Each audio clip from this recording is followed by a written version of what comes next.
I'm Dr. Marcus Tan. I'm the founder and CEO of Healthengine. Well, I'm a doctor by background. I trained as a GP and spent quite a few years setting up medical clinics and so on in Perth, particularly in the skin cancer area.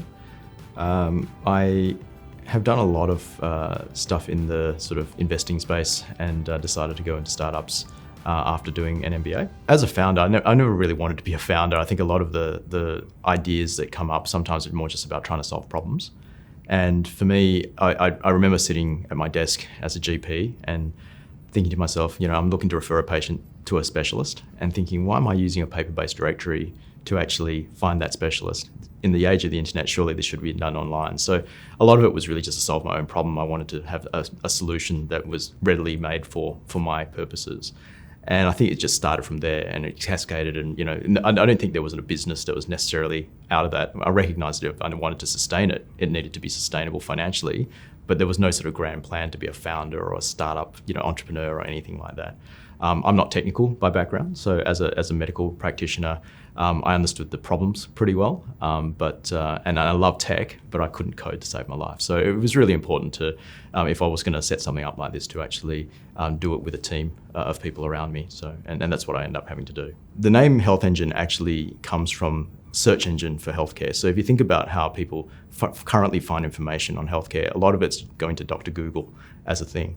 And as much as I love Google and all of its tools, I've always felt that being able to have something that's more clinically curated, something that's richer, that is able to be more medically and focused, if you like, is better. I mean, Google's a great horizontal search engine, but healthcare requires a vertical search engine. And I think if you want to make good healthcare decisions, you need to have the best possible information that's real time and so on. And that was really the aspiration. So really, on the basis of that, the vision for the company and the purpose of the company was always about sort of what we call transforming humanity's health one care experience at a time. There's a lot of problems getting access to healthcare. There's a lot of problems with fragmentation and poor information flow in healthcare. And Healthengine's looking to try and address some of that. Basically, as a product, we're looking to try and help patients find, connect, and manage all of their healthcare in the one platform and on our app. And that's mostly where the business has evolved to. Yeah, look, starting up is incredibly hard. I think a lot of people talk about startups like rocket ships, but rocket ships are turbulent and so on once you get them in the air. I think the problem with startup processes is that it's even harder to launch that rocket ship. Getting it in the air is the hard part, and a lot of stuff blows up, even before you even get off the ground. So the startup process for us was very much, a similar sort of thing. You try to hack everything together with very little resource. You kind of get who you deserve because frankly, you can't afford to pay very much. Because we were unfunded, we bootstrapped at the very beginning. And a lot of it was, a couple of developers in my lounge room sort of trying to get as far as we could with the resources we had. And, so it was tricky. I think most startup founders are really looking for product market fit as their thing. Getting usage is one thing, but then getting people to pay for it to be sustainable is a whole other thing. And I think that the journey has certainly been had its ups and downs when it comes to that sort of side of things.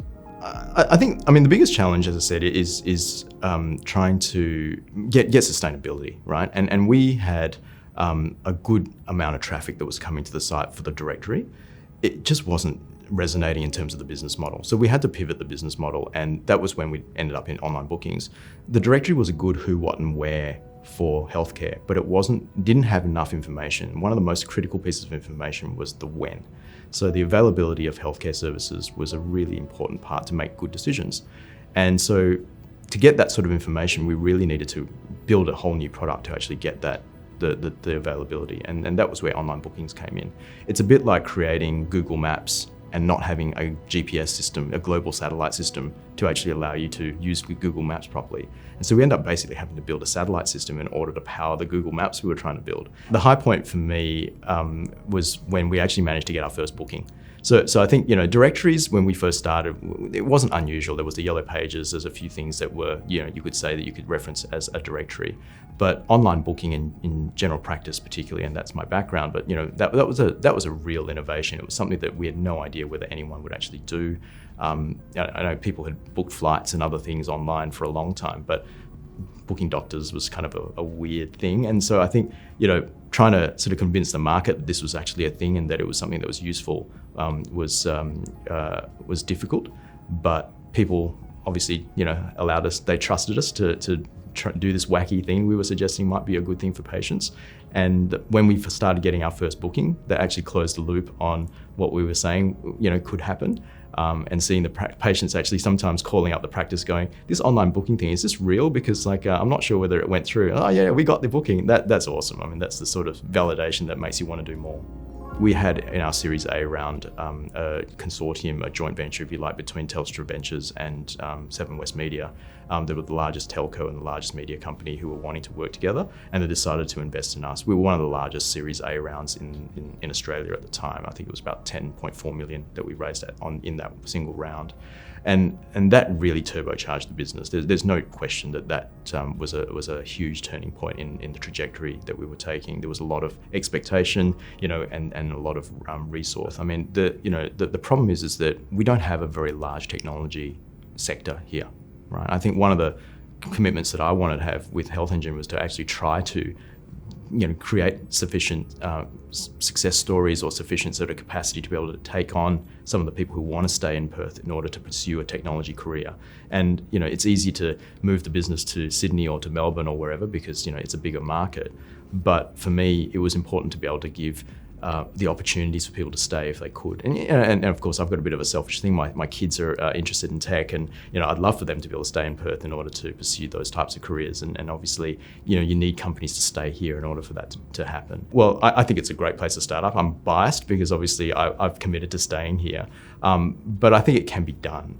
Whilst it has a lot of challenges, I think that it's just such a great lifestyle. There's a lot of there is a lot of money here, and we can tap into that. I'm confident of that. Cultural, as I said, the mindset of a lot of people here, it tends to be a little bit more can-do in my view. I think that there are some instances where I believe reputedly there's a statistic that says that WA has got the highest number of self-made millionaires per capita in the world, right? Now, that suggests, if that's true, that basically WA and Perth is actually a really great area and has a great track record of success in entrepreneurial type pursuits. And to me, that says something. There's something about this ecosystem that allows people to be able to thrive with their ideas. And really, as I said, there are a lot of very smart people here. We've got a very well networked group of educational institutions, universities. There's a lot of great research coming out of WA.